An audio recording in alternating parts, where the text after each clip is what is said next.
And you just listen to a young girl who was saying that the Nigerian community here is totally very angry. It covers all the aspects of various techniques of our general was the Ijaw country of the Niger Delta of the Federal Republic of Nigeria. He went to several schools. His major academic genesis was at the government college, Ujeli. Go gather, destroy their food. With the waiting camp and that other camp, some more camp, you don't compensate everybody. In its key generation sometimes. Today I'll focus on the style of K.P. Clark, a poet and writer, and we shall also be very interested in his point Akmo dancer. Some lives are meaningful, some are empty. Lives that are meaningful, with too much meaning and riches to offer humankind.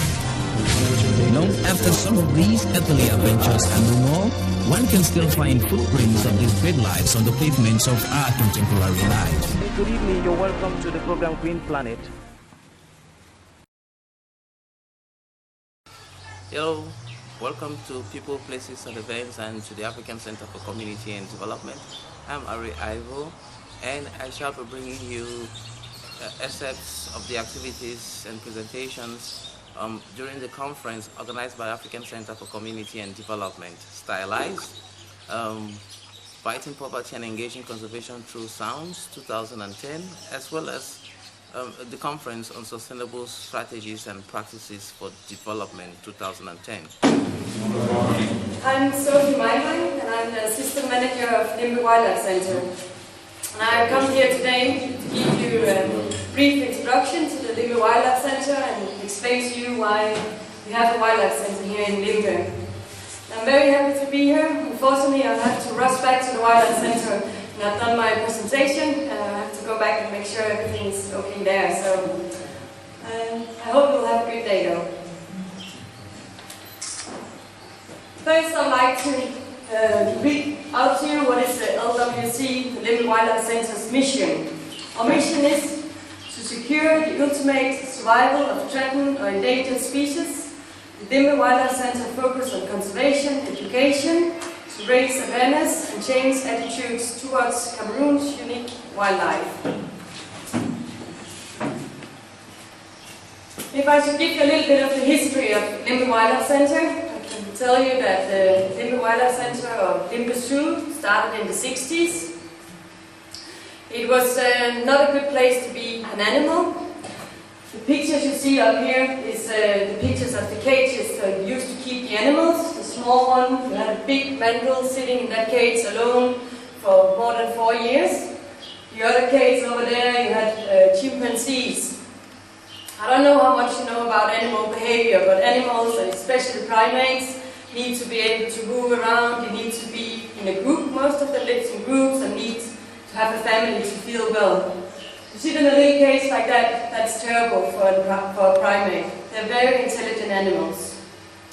Luckily in 1993, the place was changed into Limbe Wildlife Center.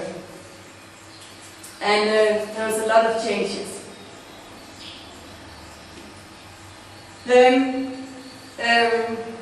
Limbe Zoo was then transferred from the Ministry of Tourism to the Ministry of Environment. That was a very important change because before all these animals was only kept so people could come have a look at them and be entertained by the animals. When you move the responsibility of the Wildlife Center to the Ministry of Environment, it means that the zoo is not longer for entertainment, but it was a wildlife center for conservation. That's a very big difference. Today we are under the Ministry of Forestry and Wildlife, also known as MINFO. So, what is a sanctuary? You have many sanctuaries in Cameroon. It's a place or an area of land. The wildlife is protected from being destroyed or hunted by humans. Hence, it's a very safe place. It provides rescued or confiscated animals, orphaned animals, a home. So that is what the Limbe Wildlife Center is all about. When the Limbe Wildlife Center turned into from a zoo to a wildlife center, we needed to make a lot of improvements. First of all, we needed to make the animals more happy, and that meant that we're going to change these small cages that you saw before into big enclosures like this. I don't know if all of you have been to the wildlife center. Yeah? Most of you. Good. I'm glad. So today most of the animals have very big enclosures where they can live naturally. They live in groups and families. This also means they have much more natural behavior than sitting in a small cage. We also make sure that the animals are fed well. That was also a problem in the old Limbe Zoo. The government couldn't at that time afford to buy proper food for the animals. Today our animals are fed very well. The gorillas are fed actually 6 times a day. Another thing is that we are there to make sure that the animals are in a very good health condition. We have 2 vets in the wildlife center. We have a vet technician, and we have a small clinic where we can do basic operations. We have anesthetic equipment, and we make sure that we get a lot of we have a lot of drugs, medications, so we're always ready to treat the animals. When we treat animals like this, give them good enclosures, good food, and provide good health care for them, they will also show very natural behavior. And that's very important because we want people to see them express their natural behavior. Because in this way, it's easy to educate people about animals, especially primates, to see their behavior, to understand how amazing creatures these animals are. And for us it's very, very important to educate people about the animals. I think education is the way forward. If you have to save Cameroon's wildlife, people have to be aware how precious it is. So, okay. So, we have a lot of education going on in the wildlife center. Maybe some of you have kids in schools around Limbe. Right now we go to 17 schools around Limbe every week to teach them about primates and conservation. We do that from September to March. Every year we have this ongoing education outreach program. We have outreach programs for adult people also. Right now we are working with some hunters in Patoke, and we hope, of course, we can change their mind that they one day want to protect the animals instead of hunting them. When people come to the Limbe Wildlife Center, they also offer a free guided tour. They can be taken around so they see the animals, and we have a guide that can explain them everything about the animals and their behavior and so on. So education is very, very important for us. So that's one role of LWC, but we have a lot of other roles. First of all, law enforcement. Wildlife Center is very important. When you have a law to say that you're not allowed to keep primates as pets. If you didn't have a wildlife center, you could go and confiscate the animal, but you have nowhere to put it. So that way, the Limbe Wildlife Center is very important that we take care of animals that have been confiscated from people. We also do workshops for people working for the Ministry of Forestry and Wildlife to let them know about the wildlife law and so on. Then we do the education. We are also doing some habitat protection. One day we want, of course, all our animals to go back to the wild. Right now it's very difficult to find the right place for the animals to go back, to find a secure area where there's no hunting. But one day it's the aim that all the animals should go back to the wild and live in the forest again. We take care of the animals, and we also employ a lot of people. See, the last picture is a bit blurry, but there's more than 35 people employed by the Limbe Wildlife Center. So, some facts about Limbe Wildlife Center. Most of the animals that come to us comes through donation. People come and say, okay, I have a monkey, I'd like to give it to you. or we go and confiscate it because it's, or the government go and confiscate the animal. Because it's illegal to have the primates, if the Ministry of Wildlife, Forestry and Wildlife sees an animal, they will bring it to us. We never give money for an animal. Many people actually think that we are a zoo and they want to come and bring us animals and then we have to pay for it. For us, the less animals we have, the better, because we want the animals to stay in the forest in the wild. So we never ever give money for animals.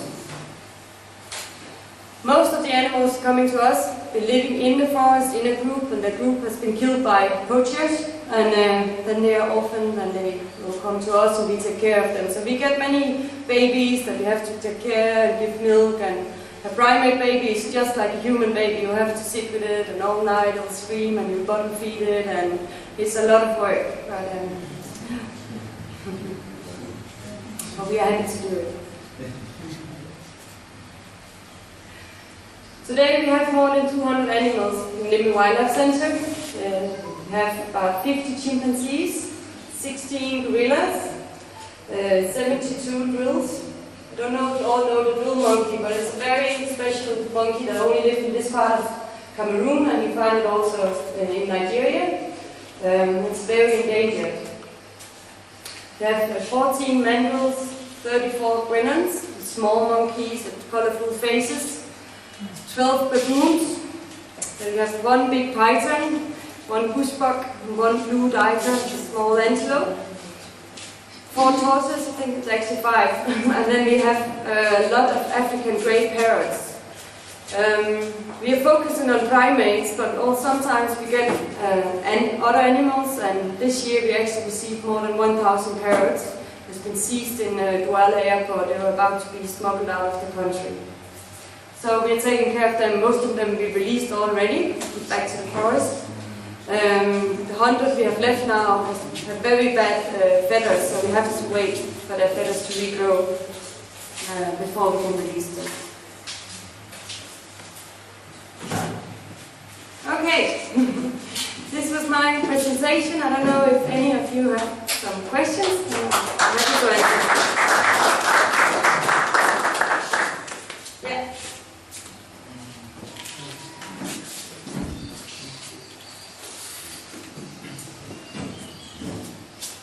My name is Christian Monfort.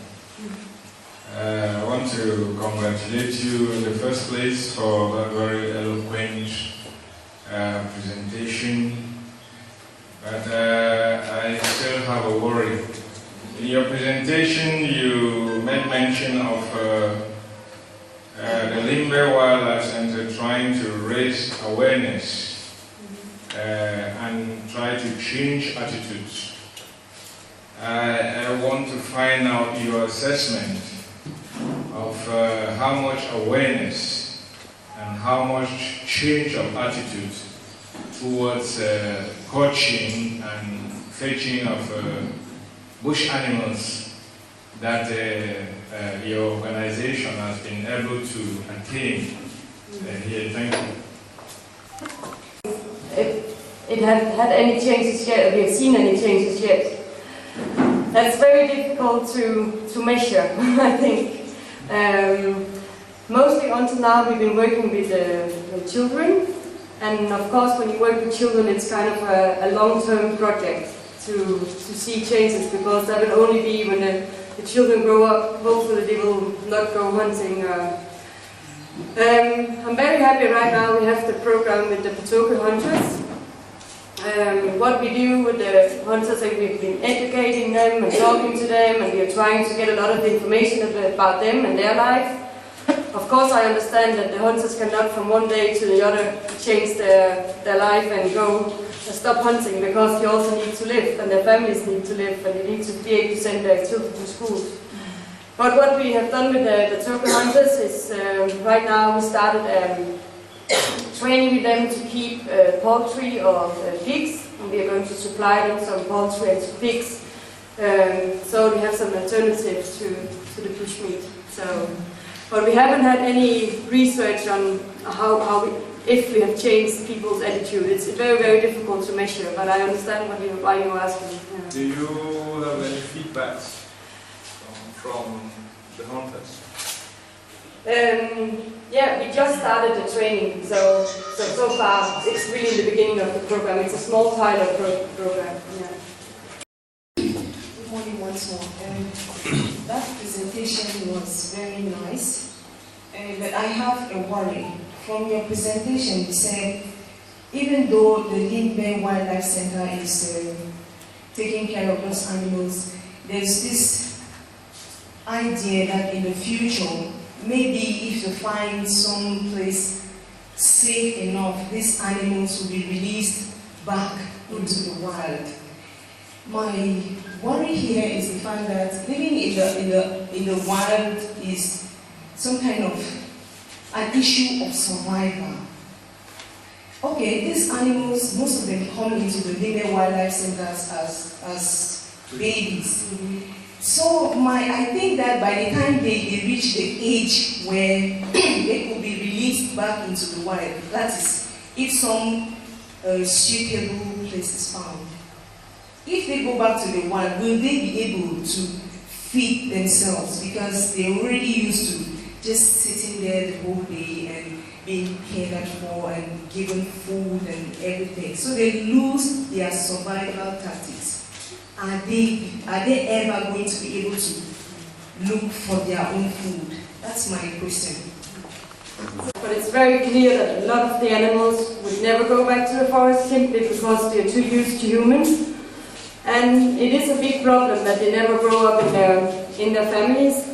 Primates, just like humans, learn a lot from their parents, watching their parents, how they behave in the forest, what kind of food do they eat and how do they just behave. And it's, of course, a lot of them have lost a lot of these skills because you've never seen it done in the wild. What you can do with some primates is you can kind of train them. In many other sanctuaries around Africa and Asia and other places, they have done what we call a soft release, where you build a big cage or a big enclosure in the wild and you let the animals live there and you still feed them a little bit, but they have to more and more search for the food, so you kind of train them to live in the wild again. But it is a big problem also that the animals are used to humans. We don't want them to go to the forest but then try to come back to humans, go to villages or go to poachers, and so it's something you'll have to think a lot about. I also appreciate very much what you're doing in the conservation council. And I'll be straight with the question. Is like, you are working on the conservation protection of wildlife, correct? Mm-hmm. Looking at the activities of the logging companies that destroy the forest, how do you compromise your activities between you restoring animals in the forest that the habitat are being destroyed? That's the question. Actually, it's not really our responsibility to take care of the illegal logging. Once again, we do our education and we hope that people be aware that the logging is not good and we need to protect our environment and so on. But our responsibility is to take care of the animals, and we cannot go out also and hunt the illegal loggers. It is really up to the ministry to take care of that. So you're not involved in illegal logging. I have another question. Yeah? Yeah, I was wondering why, in terms of the conservation strategies for the Limbe Wildlife Center, probably a tool like trying to propagate animals so that people can continuously maintain their dietary preferences on certain wild species can be maintained, rather than always trying to make them from consuming these animals. But it could be possible to propagate some animals for food. Yeah. For me, I think that because primates are so human, they're so close to us humans. If you watch them, you observe them, you see the way they behave, they're very, very close to humans. They're very intelligent animals. For me, it would be an ethical issue to eat them. I think if they're too close to us. You laugh. For me, it would be like eating my brother or my family. Yeah. And I think they're not suitable to breed. It's very difficult to keep them the right way while they grow up, so they open up to eat. What about deers and frogs? Tigers. They're fast breeders. We also discussed, for example, with the hunters in Petoga, to breed cane rats. You call them, yeah.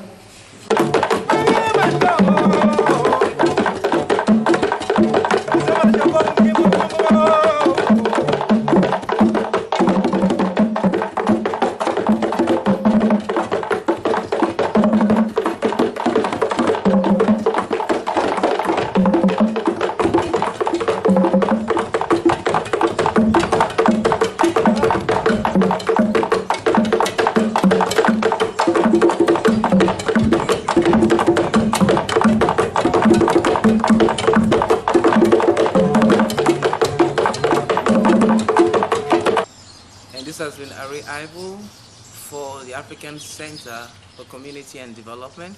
I have been reporting on the conference on sustainable strategies in practices for development and on the workshop Fighting Poverty and Engaging Conservation Through Sounds 2010.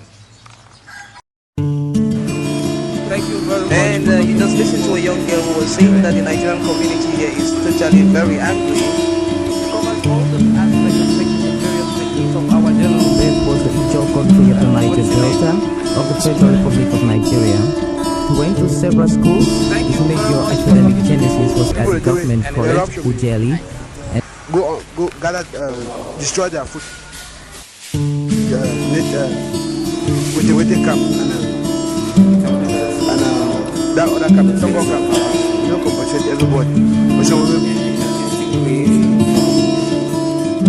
its key generation sometimes. Today our folk will be in the style of J.P. Clark, a poet and writer, and we shall also be very interested in his poem Akmo Dancer. It's something that needs to be exploited. Some lives are meaningful. Some are empty. Lives that are meaningful with too much meaning and riches to offer humankind. You know, after some of these earthly adventures and no more, one can still find footprints of these great lives on the pavements of our contemporary lives. Good evening, you're welcome to the program Green Planet.